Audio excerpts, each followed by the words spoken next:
I'm Katie Clancy, Chief House Hawker for the Cape House at William Ravis. And I'm Sarah Lapsley-Martin of Team Martin Lapsley at Kinlan Grover Real Estate, and this is What's Good Cape Cod, where we show you the Cape through the eyes of a couple of locals. Every week, we tell you about a person, a place, and a thing we think you should know about.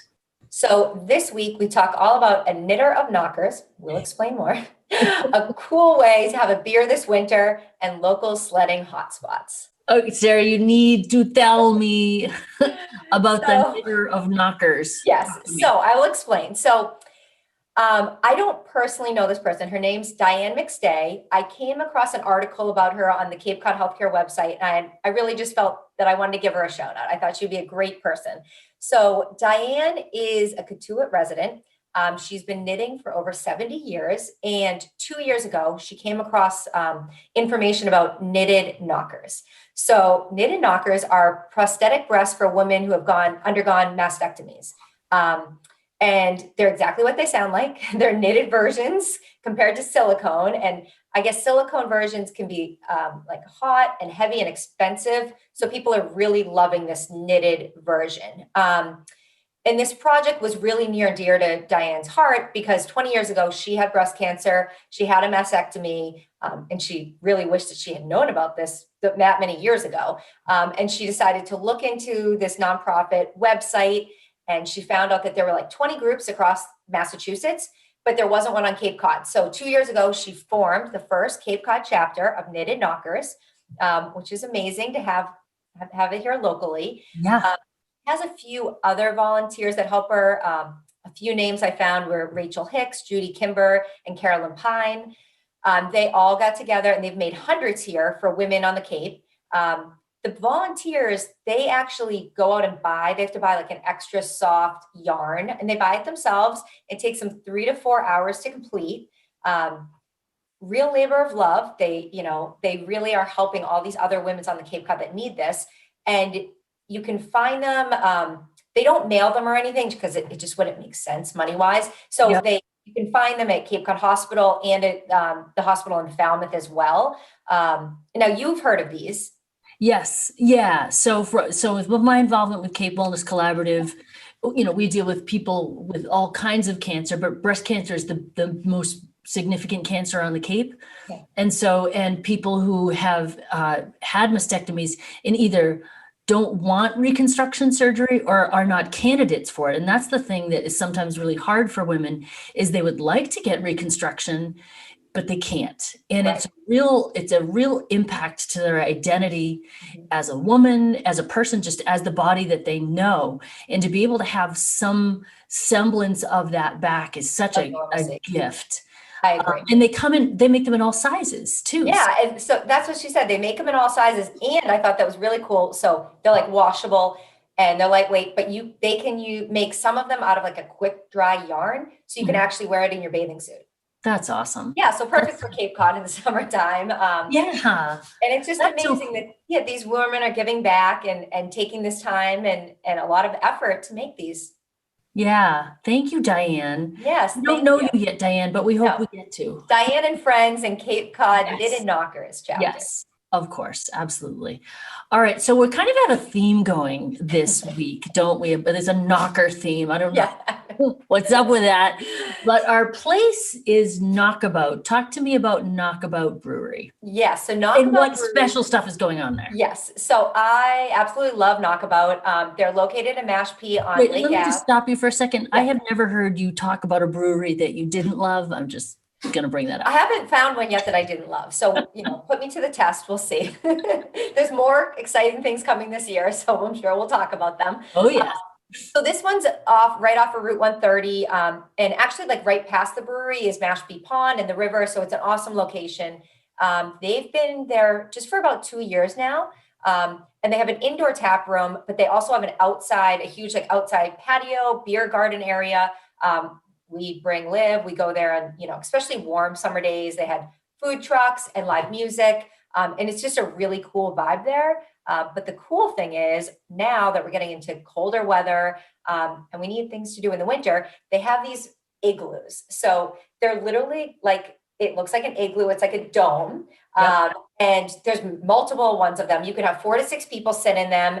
and they just look so amazing. I haven't gotten down there to try them yet. I just saw a picture of them, and I cannot wait to have another, just like some cool thing to do this winter.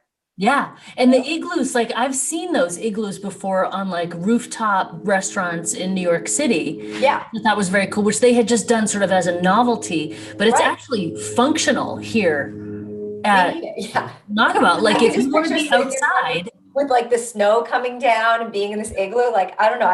I'm really excited to try them. oh God, yes, I am. But a little more about the brewery. So they're doing food that you can do to go food. So you don't have to, be there. And they have 4-packs they do to go of their delicious beer. One of my favorites they did this summer was Salmon Pants, and it's a strawberry Hefeweizen. They have an apricot one too. Is that like a wheat beer? Yeah, kind of. Yeah. I like love it. And they always, so I'm not a big IPA fan. I'm all about the IPA. So you would love it. They have these things, they're called milkshake IPAs. I don't know if you've tried theirs, but so the most recent ones they had were like a cranberry one and an eggnog one. And stop. Eggnog is my second favorite drink after beer. I mean, this is a combination, and it's IPA. So like, you would love it. You need to get down there. Yes. And every time I go, the menu's different, and it's always changing their tap menu, which is awesome that you can try all these different ones. And you can bring some home, which is great as well. And you love their beer? So you've had their beer? I have had their beer. I haven't had the milkshake IPA, but I am going to get myself an egg. You're like, okay, what am I doing? Oh my gosh. Run down there.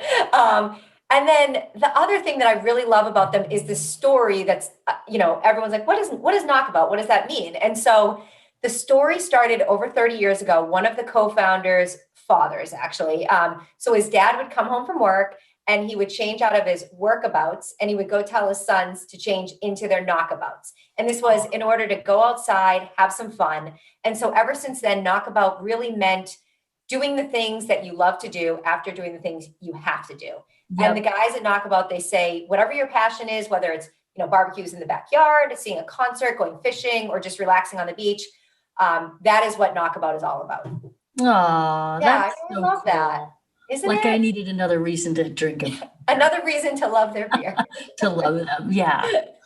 All right, so our place, our thing, actually doesn't have much to do with knockers. It's the only one. Yeah. So our thing this week is sledding because it's winter. Yay, sledding. Yay. And I thought it would be fun to make sure everybody knows the good places to go sledding here. So we're hoping for some snow. Last winter, we just had like one flurry, like in the middle of the night in March. That was really all the snow. We didn't have any snow, I feel like, last year. I think the least Mother Nature could do is just give us a couple of fun snow days. Yeah. I think that would be nice.